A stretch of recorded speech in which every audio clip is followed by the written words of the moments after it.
പ്രണയസാഫല്യം. രചന ആസിയ പൊന്നൂസ്. അവതരണം സാലിം കരുളായി. വീട്ടിൽ നിന്നിറങ്ങിയത് മുതൽ മാഹി മകൾക്ക് വേണ്ടിയുള്ള തിരച്ചില്ലായിരുന്നു. നീരജയുടെ മുന്നിലേക്ക് ചെല്ലാനുള്ള ധൈര്യം മാഹിക്കുണ്ടായിരുന്നില്ല. മകൾ നീരജക്കൊപ്പം ഇല്ലെന്നും നീരജയുടെ വാക്കുകളിൽ നിന്നും വ്യക്തമായതാണ്. അതുകൊണ്ട് നീരജയുടെ വീട്ടിലേക്കുള്ള പോക്ക് അയാൾ വേണ്ടെന്ന് വെച്ചു. നീരജയുടെ വീടിന് പരിസരമുള്ളവരോടും മറ്റും അയാൾ അന്വേഷിച്ചു. നീരജയ്ക്ക് 2 പെൺമക്കളാണെന്നും 2 പേരുടെയും വിവാഹം കഴിഞ്ഞെന്നും മൂത്തവളുടെ ജീവിതമൊക്കെ കുറച്ച് പ്രശ്നത്തിലാണെന്നും കേസും വഴക്കൊക്കെ ആയിട്ട് നടക്കുകയാണെന്നും അയാൾ അറിഞ്ഞു. അതൊക്കെ വലിയ വാർത്തയായതാണല്ലോ. അതോടെ പോയതാണ് മഹിയുടെ സ്വസ്ഥത. മൂത്തവളെന്ന് പറയുമ്പോൾ തൻ്റെ മകളായിരിക്കണമല്ലോ. ഒരുപാട് അറിഞ്ഞിട്ടും ഇതിൽ കൂടുതൽ വിവരങ്ങളൊന്നും മഹിക്ക് കണ്ടെത്താനായില്ല. അതോടെ മഹി വല്ലാത്തൊരു മാനസികാവസ്ഥയിൽ എത്തിച്ചേർന്നു. സമാധാനം കിട്ടില്ലെന്നായപ്പോൾ അയാൾ മദ്യത്തിൽ അഭയം തേടി. ബോധം മറയും വരെ കുടിച്ചു. ബാറിലെ ജീവനക്കാരാണ് ഫോൺ എടുത്ത് കോൾ ലിസ്റ്റിൽ അവസാനത്തെ നമ്പറിൽ വിളിച്ചത്. അത് ധ്രുവന്റെ നമ്പറായിരുന്നു. ധ്രുവൻ ഫോൺ അറ്റൻഡ് ചെയ്ത് ഉടനെ എത്താമെന്ന് അറിയിക്കുകയും ചെയ്തു. രാത്രിയായിട്ട് ശ്രീ വീട്ടിലെത്തിയില്ല. അതുകൊണ്ട് അച്ഛനെ വിളിച്ച് നീളെ എല്ലാം വിവരിച്ചു കൊടുത്തു. നാളെ തന്നെ ഇവിടം വരെ വരണമെന്നും പറഞ്ഞു. രാത്രി ലക്ഷ്മിയമ്മ കഞ്ഞിയാണ് ഉണ്ടാക്കിയത്. അത് ഇഷ്ടമില്ലാത്തത് കൊണ്ട് തന്നെ രാത്രിയും പുറത്തുനിന്ന് ഓർഡർ ചെയ്താണ് അവൾ കഴിച്ചത്. ലക്ഷ്മിയമ്മ അതൊന്നും ശ്രദ്ധിക്കാനേ പോയില്ല. ഭക്ഷണമൊക്കെ കഴിച്ച ശേഷം അവൾ ഹാളിൽ വന്നിരുന്നു. എത്ര വൈകിയാലും ശ്രീ വന്നിട്ടേ കിടക്കൂ എന്ന് അവൾ ഉറപ്പിച്ചു. ലക്ഷ്മിയമ്മ നേരത്തെ പോയി കിടന്നിരുന്നു. എന്നിട്ടും ഒരു യുദ്ധത്തിനൊരുങ്ങി അവൾ വാശിയോടെ കാത്തിരുന്നു. 11 മണിയായപ്പോൾ മുറ്റത്ത് കാറിന്റെ ശബ്ദം കേട്ട് നിള പോയി ഡോറ് തുറന്നു. ശ്രീ അവളെ കണ്ട ഭാവം നടിക്കാതെ കാറ് ലോക്ക് ചെയ്ത് വീടിനുള്ളിലേക്ക് കയറിപ്പോയി. അവനെ നോക്കി കൈകെട്ടി വാശിയോടെ നിന്നവൾക്ക് ആ പോക്ക് കണ്ട് കലികേറി. വിടാൻ ഉദ്ദേശമില്ലാത്തവളെ പോലെ അവൾ ഡോർ ലോക്ക് ചെയ്ത് അവന് പിന്നാലെ പോയി. അവൻ മുകളിലേക്ക് പോകാതെ അമ്മയുടെ മുറിയിലേക്ക് പോകുന്നത് കണ്ട് അവൾ അവനോടൊപ്പം നടന്നെത്തി അവന്റെ മുന്നിൽ കയറി നിന്നു. എങ്ങോട്ടാ? അവൾ ദേഷ്യത്തോടെ ചോദിച്ചു. അമ്മക്കടുത്തേക്ക്. അവൻ അലസമായി പറഞ്ഞു. ഇന്ന് അമ്മക്കൊപ്പം തന്നെയായിരുന്നല്ലോ, ഇനി മതി, വാ എൻ്റെ കൂടെ. അവൾ അവൻ്റെ കൈ പിടിച്ച് വലിച്ചു. അവൻ അവളുടെ കയ്യിൽ കുടഞ്ഞെറിഞ്ഞു. നിളപകപ്പോടെ അവനെ നോക്കി. ശ്രീ ദേഷ്യം നിയന്ത്രിക്കാൻ പാടുപെട്ടു. മീരയുടെ ഓർമ്മകളിൽ അവൻ അല്ലെങ്കിലേ അസ്വസ്ഥനായിരുന്നു. അതിനൊപ്പം നിളയെ കാണുക കൂടി ചെയ്യുമ്പോൾ അവന് ദേഷ്യം അധികരിച്ചു വന്നു. ഞാൻ വരുന്നില്ല, അമ്മക്ക് വയ്യാത്തതല്ലേ, ഞാൻ അമ്മയുടെ റൂമിലാണ് കിടക്കുന്നേ, നീ ചെല്ല്. അവൻ അസ്വസ്ഥതയോടെ പറഞ്ഞു. നിനക്ക് ദേഷ്യം വന്നു. അമ്മയുടെ കൂടെ കിടക്കാനാണെങ്കിൽ പിന്നെ എന്നെ എന്തിനാ കല്യാണം കാണിച്ചേ? ഇവിടെ വന്ന് ഒറ്റയ്ക്ക് കിടക്കാനായിരുന്നുവെങ്കിൽ ഇത് നേരെ വെളുത്തപ്പോൾ തന്നെ ഇങ്ങോട്ട് കെട്ടിയിറങ്ങി വരില്ലായിരുന്നല്ലോ. ഞാൻ എൻ്റെ വീട്ടിൽ കിടക്കില്ലായിരുന്നു. അവൾ ചൂടായി. എങ്കിൽ നീ പോയി നിന്റെ വീട്ടിൽ കിടക്ക്, അവൻ പറഞ്ഞു. എന്താ പറഞ്ഞേ? എന്റെ വീട്ടിൽ പോകാനോ? അവളുടെ മുഖം വീർത്തു. അത് തന്നെയാ പറഞ്ഞത്. ശ്രീ, നിങ്ങൾക്ക് എന്താ പറ്റിയത്? ഇങ്ങനൊന്നും ആയിരുന്നല്ലോ നമ്മള്. അവളവൻ ഇരുന്നോളിലും കൈവച്ചു. ശ്രീക്ക് അറപ്പ് തോന്നി. അവൻ ആ കൈകൾ തട്ടി മാറ്റി. ഒന്ന് പോകുന്നുണ്ടോ? അവൻ മടുപ്പോടെ തിരിഞ്ഞു നിന്നു. നിളവന്റെ മുന്നിലേക്ക് വന്നു നിന്നു. എങ്ങോട്ട് പോകാൻ? എങ്ങോട്ട് പോകാനെന്ന്? അവൾ ശ്രീയുടെ ഷർട്ടിൽ കുത്തിപ്പിടിച്ചു. ശ്രീക്ക് നിയന്ത്രണം വിട്ടിരുന്നു. പെട്ടെന്നുണ്ടായ ദേഷ്യത്തിൽ അവൻ അവളെ പിന്നിലേക്ക് തള്ളി കവളത്തടിച്ചു. നിള ഞെട്ടിപ്പോയി. അവൾ വിശ്വസിക്കാനാവാതെ മുഖം പൊത്തി അവനെ നോക്കി. ശ്രീ ദേഷ്യത്താൽ വിറക്കുകയായിരുന്നു.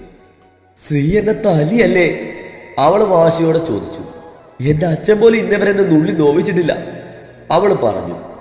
നിന്റെ എല്ലാ നെറുകേടുകൾക്കും നിന്റെ തന്ത കൂടുന്ന് തുള്ളുമായിരിക്കും, പക്ഷെ എന്റെ അതിന് കിട്ടില്ല, മനസ്സിലായോടി? അവൻ ഒച്ചയെടുത്തു. ബഹളം കേട്ടിട്ട് ലക്ഷ്മിയമ്മ മനഃപൂർവ്വം പുറത്തേക്ക് ഇറങ്ങിയില്ല. എന്തൊക്കെയാ നിങ്ങൾ പറയുന്നേ? ഞാൻ എന്ത് നെറുകേട് കാണിച്ചെന്നാ? അവളുടെ ഒച്ചയും വരുന്നു. എന്നെ കൊണ്ടൊന്ന് പറയിപ്പിക്കണ്ട, നീ ഒന്ന് പോയേ, എന്നെ ശല്യം ചെയ്യാതെ. അവന് ക്ഷമ നശിക്കുകയായിരുന്നു. ഇല്ല, ശ്രീയെ വിട്ട് ഞാൻ എങ്ങും പോകില്ല, അവൾ വാശിയോടെ പറഞ്ഞു. ഒരു തരത്തിലും സ്വസ്ഥത തരില്ല. ശ്രീ പല്ല് കടിച്ചു. ഞാൻ ശ്രീയുടെ ഭാര്യയാണ്. നിങ്ങളോടൊപ്പം അല്ലാതെ ഞാൻ പിന്നെ ആർക്കൊപ്പം നിൽക്കണം? ഞാൻ എങ്ങനെ നിങ്ങൾക്ക് സ്വസ്ഥത കേടാവുന്നേ? അവൾ വിടാൻ ഉദ്ദേശമില്ലാതെ ചോദിച്ചു. ഭാര്യ? അവൻ ചുണ്ടൊന്ന് കോട്ടി. ചതിച്ചും അഭിനയിച്ച് നേടിയെടുത്ത ഭാര്യ പദവി അല്ലടി അത്? അവൻ പുച്ഛത്തോടെ ചോദിച്ചു. കേൾക്കാൻ പാടില്ലാതെ നിന്നോ കേട്ടതുപോലെ അവൾ പകച്ചു നിന്നു. എന്താണീ നോക്കുന്നേ? തന്തയും മോളും കൂടി ചേർന്ന് ഞങ്ങളെ ചതിച്ചപ്പോൾ ഓർത്തില്ലേ ഇതുപോലൊരു ദിവസം വരുമെന്ന്? ഈശ്വരൻ എന്ന് പറയുന്ന ഒരാൾ എല്ലാം കണ്ടും കേട്ടും മുകളിലുണ്ടെന്ന് അച്ഛനും മോളും മറന്നുപോയോ? ശ്രീയുടെ ചോദ്യം കേട്ട് നിലക്ക് തല കറങ്ങുന്നത് പോലെ തോന്നി. ഒട്ടും പ്രതീക്ഷിക്കാതിരുന്നത് കൊണ്ട് തന്നെ കാൽ ചുവട്ടിലെ മണ്ണൊലിച്ചു പോകുന്നത് പോലെ അവൾക്ക് തോന്നി. ശ്രീ എന്ത് ഈ പറയുന്നേ? ആര് ചതിച്ചെന്നാ? അവളുടെ ശബ്ദമിടറി.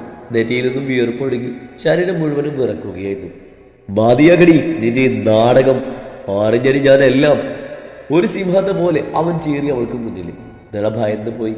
ബോധം പറഞ്ഞ് വീണു പോകുമെന്ന് പോലും അവൾക്ക് തോന്നി. എന്ത് എന്ത് അവൾ വിറച്ചു. നിനക്കൊന്നും അറിയില്ലല്ലേ? എടി, നീ ഒരു പെണ്ണാണോടി. മറ്റൊരുത്തിയുടെ സ്ഥാനം തട്ടിയെടുത്ത് ഇങ്ങനെ അഭിനയിക്കാൻ നിനക്ക് ഉളുപ്പില്ലേ? ഛേ! ശ്രീ മുഖം വെട്ടിച്ചു. എല്ലാം കൈവിട്ട് പോയെന്ന് നില തിരിച്ചറിഞ്ഞു ആ നിമിഷം. എന്നോട് ചെയ്തതൊക്കെ ക്ഷമിച്ചാലും നീയൊക്കെ എന്റെ മീരയോട് ചെയ്തത് ഞാൻ ക്ഷമിക്കില്ല. പുറത്ത് തരില്ല ഞാൻ. അവളുടെ കണ്ണിൽ നിന്നും മടന്നു വീണ ഓരോ തുള്ളി കണ്ണുനീരിനും പകരം ചോദിച്ചിരിക്കും ഞാൻ. ശ്രീ ദേശത്താൽ വിറച്ചു. അവൾ വഴിമാറി തന്നിട്ടും എന്തിനാടി അവളോട് ആ ചാതി ചെയ്തത്? നീയൊക്കെ ഒരു മനുഷ്യനാണോ? ശ്രീക്ക് അറപ്പ് തോന്നിപ്പോയി. ശ്രീ എന്നെ തെറ്റിദ്ധരിച്ചിരിക്കുക. ആരൊക്കെ ചെയ്യുന്ന ശ്രീ എന്തൊക്കെ പറഞ്ഞ് ബ്രെയിൻ വാഷ് ചെയ്തിരിക്കുക. എന്താ ശ്രീ ഇത്? എന്നെയാണ് ശ്രീ അവിശ്വസിക്കുന്നത്? നീളം ഭയം മറച്ചു വെച്ച് പിടിച്ചുകൊണ്ട് തിരക്കി.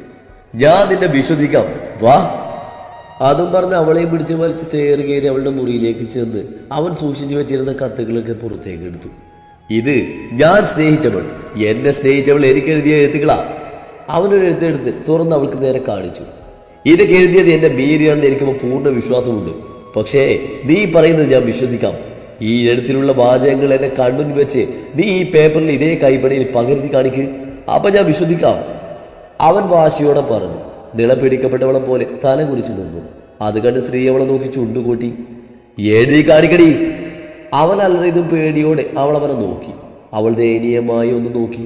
അത് കണ്ട് ദേഷ്യത്തിൽ അവളെ കരണത്തോട് കൂടി കൊടുത്ത ശേഷം ആ കത്തുകളൊക്കെ എടുത്ത് അവൻ അവിടുന്ന് ഇറങ്ങിപ്പോയി.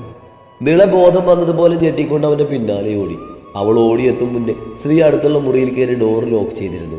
അവൾ ആ ഡോറിൽ മുട്ടി വിളിച്ച് കരഞ്ഞെങ്കിലും സ്ത്രീയിൽ നിന്നും ഒരു പ്രതികരണവും ഉണ്ടായിരുന്നില്ല. അവൾ തേങ്ങി കരഞ്ഞുകൊണ്ട് നിലത്തേക്ക് വീണിരുന്നു.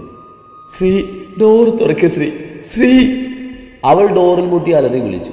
പക്ഷേ സ്ത്രീ തുറക്കാൻ കൂട്ടാക്കിയില്ല. നില എന്ത് ചെയ്യണമെന്ന് അറിയാതെ ഒരു ഭ്രാന്തിയെ പോലെ അലറിക്കരഞ്ഞു. കാരണം ഇതിനോടൊക്കെ സ്ത്രീയെ പിരിഞ്ഞ് ജീവിക്കാൻ കഴിയില്ലെന്ന അവസ്ഥയിലേക്ക് നിലയെത്തിയിരുന്നു. അതുകൊണ്ട് തന്നെ അവനില്ലായ്മ അവൾക്ക് ഓർക്കാൻ പോലും കഴിയില്ലായിരുന്നു. ശ്രീ, പ്ലീസ് പ്ലീസ് ശ്രീ, എന്നെ അവൾ ചെയ്യല്ലേ. അവൾ മുട്ടിന് മേലെ മുഖം പൂഴ്ത്തി കരഞ്ഞുകൊണ്ടേയിരുന്നു. നേരം കടന്നു പോയതല്ലാതെ സ്ത്രീ മറുപടി നൽകാനോ പുറത്തേക്ക് വരാനോ കൂട്ടാക്കിയില്ല. ധ്രുവന ബാറിൽ നിന്ന് വിളിക്കുമ്പോൾ വരലക്ഷ്മിയും ഉണ്ടായിരുന്നു അവൻക്കരികിൽ.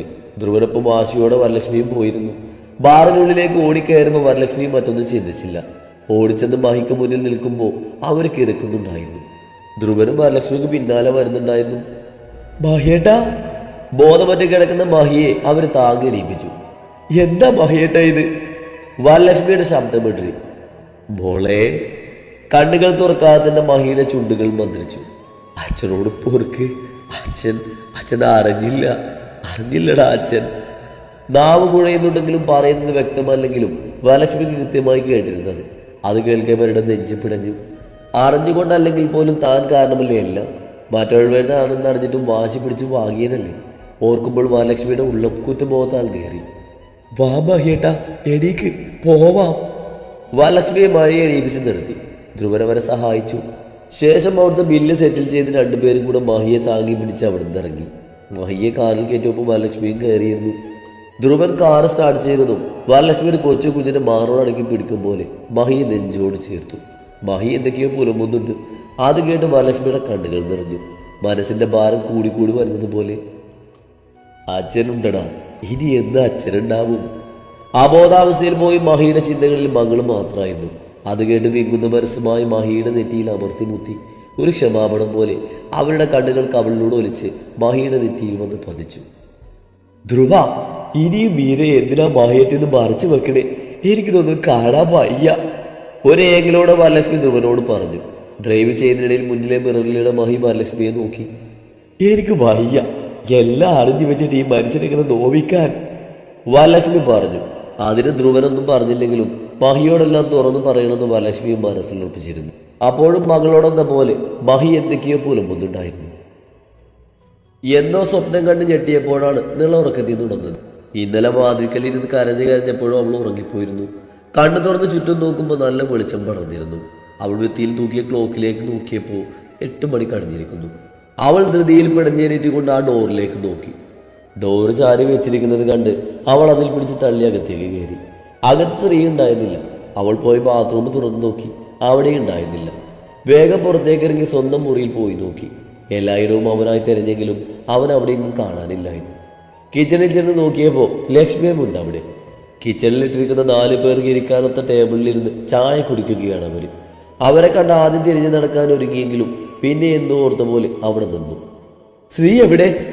അപ്പോഴും അവളുടെ ശബ്ദത്തിനൊട്ടും മായ ഉണ്ടായിരുന്നില്ല. പക്ഷേ ലക്ഷ്മിയും അതിന് മറുപടിയൊന്നും കൊടുത്തില്ല. എന്ന് മാത്രമല്ല, അവളവിടെ കണ്ട ഭാവം പോലും ഇല്ല. നിലക്ക് അതുകൂടി ആയപ്പോൾ ദേഷ്യം തോന്നി. ദേ തള്ളേ, നിങ്ങൾക്ക് എന്താ ചെവി കേൾക്കാൻ പാടില്ലേ? ശ്രീ എവിടെ പോയെന്ന് അവൾ ഒച്ചയെടുത്തു. ലക്ഷ്മിയമ്മക്ക് അപ്പോഴും ഒരു കുലുക്കമല്ല. കണ്ണടയെടുത്ത് മുഖത്ത് വെച്ച് മുന്നിലിരിക്കുന്ന പാത്രം നിവർത്തി വായിക്കാൻ തുടങ്ങി. നിള പാഞ്ഞു വന്ന് ടേബിളിലിരുന്ന ചായ ലക്ഷ്മിയമ്മയുടെ ദേഹത്തേക്ക് തന്നെ തട്ടി തെറിപ്പിച്ചു. ചൂട് ചായ ആയതുകൊണ്ടും ഒട്ടും പ്രതീക്ഷിക്കാതെ ഉണ്ടായതുകൊണ്ടും ലക്ഷ്മിയമ്മ ഒരു പിടച്ചിലൂടെ ചാടി എഴുന്നേറ്റു. ഇപ്പൊ കാണുന്നുണ്ടോ എന്നെ? ടേബിളിൽ കൈകുത്തി അവർ പുച്ഛത്തോടെ ചോദിച്ചു. ലക്ഷ്മിയമ്മക്ക് ദേഹമൊക്കെ ചൂടേറ്റ് പുകയുന്നത് പോലെ തോന്നി. ഡേ ശ്രീയുടെ അലർച്ചയിൽ അവൾ പെട്ടെന്ന് ഞെട്ടിപ്പോയി. തിരിഞ്ഞു നോക്കിയ നിള ശ്രീയുടെ മുഖഭാവം കണ്ടു നിന്നുരുകിപ്പോയി. അവൻ പാഞ്ഞു വന്ന് അവളുടെ കഴുത്തിന് കുത്തിപ്പിടിച്ച് ഭിത്തിയോട് ചേർത്ത് നിർത്തി. ശ്രീകുട്ട, എന്തൊക്കെയുണ്ടായാലും അക്രമം പെണ്ണിനോട് വേണ്ട, അവളെ വിട്ടേക്ക്. ലക്ഷ്മിയമ്മ അസ്വസ്ഥതയ്ക്കിടയിലും പറഞ്ഞു. അതിന് ഇവളൊക്കെ ഒരു പെണ്ണാണോ? മനുഷ്യവർഗത്തിൽ പോലും കൂട്ടാൻ പറ്റില്ല ഇതിനെയൊക്കെ. ശ്രീ പല്ല് കടിച്ചു. ശ്രീ, ഞാൻ മിണ്ടരുത്. കളിച്ച് കളിച്ച് നീ ഇപ്പൊ എന്റെ അമ്മയെ ദ്രോഹിക്കാൻ മാത്രം വളർന്നല്ലേ? നിന്റെ ഈ നാറിയ കളി ഇനി എന്റെ വീട്ടിലും നടക്കില്ല. നടക്കടി അങ്ങോട്ട്. അത് പറഞ്ഞ് ശ്രീ അവളെ പിടിച്ചു വലിച്ച് പുറത്തേക്ക് കൊണ്ടുപോയി. ഡോറ് തുറന്നവൻ നിളയെ പിടിച്ച് പുറത്തേക്ക് തള്ളി. നിള പോയി വീണതോ പ്രശ്നം ചോദിച്ചറിയാമെന്ന് നരേന്ദ്രന്റെ കാൽക്കലിലേക്കും.